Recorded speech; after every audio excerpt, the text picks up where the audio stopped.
Beautiful souls, Genea here with Eye Gypsy. I just made some new beads yesterday and I was super excited about how they turned out. I wanted to talk to you guys a little bit about getting inspired by your own designs and kind of the metamorphosis of designs. So I'm just going to walk you through my process.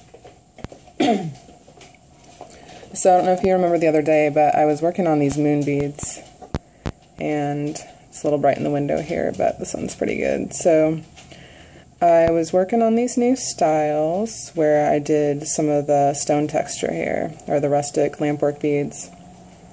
And when I sat down to work the other day, I was thinking this would be really cool to make suns. If you guys saw my Instagram post yesterday, my friend Hannah was modeling one of our new Harvest Sun necklaces. So here's the sun, just by itself, and so I wanted to visit this design but then do the rustic finish like this because I'm working on another part of the design, but we'll get to that later. So when I sat down to make beads, I ended up making, here's the rustic sun. So this one is, excuse me, is matte, and let me just flip it this way and see if it works better.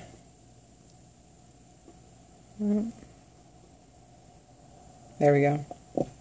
So you can see the pitted texture here and a little bit on the back. It doesn't get as much as the moon, but it really depends on the glass. So for the rustic texture, it's all about the type of glass you have. And transparents pit a lot more, and then some opaques, but you know, it's just kind of trial and error. But the difference between these two is that I use the smaller spiral for the sun, and I really kind of like the way it works out. When I did this spiral, you can see it kind of flattened it out a little bit more.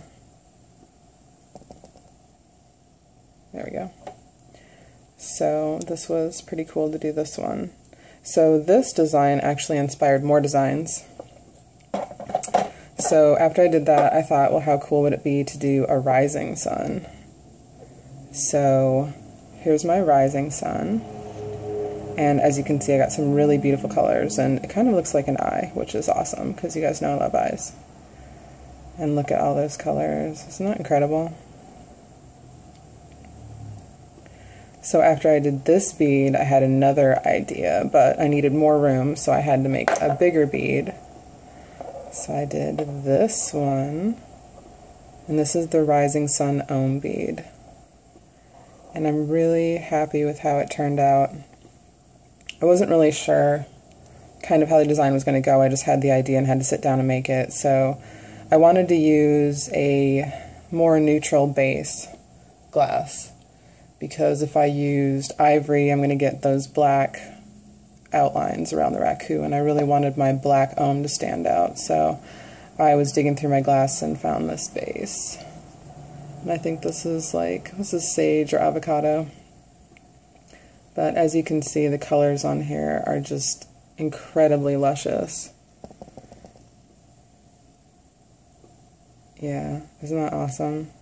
And like, I love the sun, I love the variations here. You can see the almost kind of like limey green in there. So after I made this, I was so enamored with the look that I decided to do a dread bead. So I was like, oh, it's just so pretty. And I really liked the yellow sun. So I don't know why it's not wanting to focus. Let me try here. So I made one, and I just love, like, look at all the beautiful colors. They're so incredible. Like, look at all those purples and blues and greens. I mean, these really just pop. And then I've got like a little swirl in the back in between the last two rays, and then it kind of crawls over here. But isn't that magical? I love like tie-dye and batik too, so this really has that feeling. So I loved it so much that I made more. So I just kind of kept going, and I made like 5 of these by the time I was done, because I just couldn't stop making them. So, because I made one, and I'm like, oh, my friend's really going to like this. And then I was like, well, I want one, so I made another one. And then I was like, oh, these are so amazing. And every time I made one, they just turned out so beautiful. I mean, look at all these colors. So I was like, all right, I'm just going to keep making these until I'm kind of sick of doing it. Or actually until I ran out of big mandrels. So that's kind of where I went. And they're all like, see, I mean, look at all the colors. There's like some kind of, you know, that kind of pinkish, mauvey color, all the deep purples, greens, blues. I mean, the raku on these is just absolutely incredible.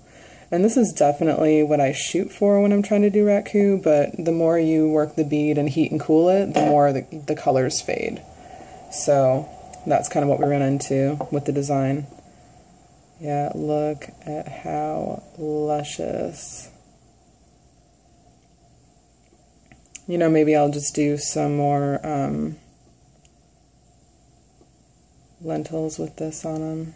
I just kind of had to try it out first and kind of see what works, you know. And then it's like you have to make it. Yeah, look at that. Oh, so pretty. Just kind of make it and see how it turns out. And then after you get your kiln load, then go from there. Yeah, look at that. So pretty. Isn't that amazing? Yeah, look at all that color. Ugh. That's definitely what I strive for. I want all my raku beads to look like this, at least with the colors. But like I said, the more design elements you have, the more you heat it and cool it, the more you lose the color. So you just kind of have to work with it. I don't remember if you saw this one, so I'm going to show it again. So pretty. So that about wraps it up. I'm going to call these Rising Suns. I'm not sure of the complete name, but anyway, I will be taking these to Bead Boutique on September 7th and 8th, and then One Sweet Bead Market on September 11th and 12th. So that is where you can see them debut. Whatever is left will go into my Etsy shop, and yeah, come see me. Love, light, and highest vibrations.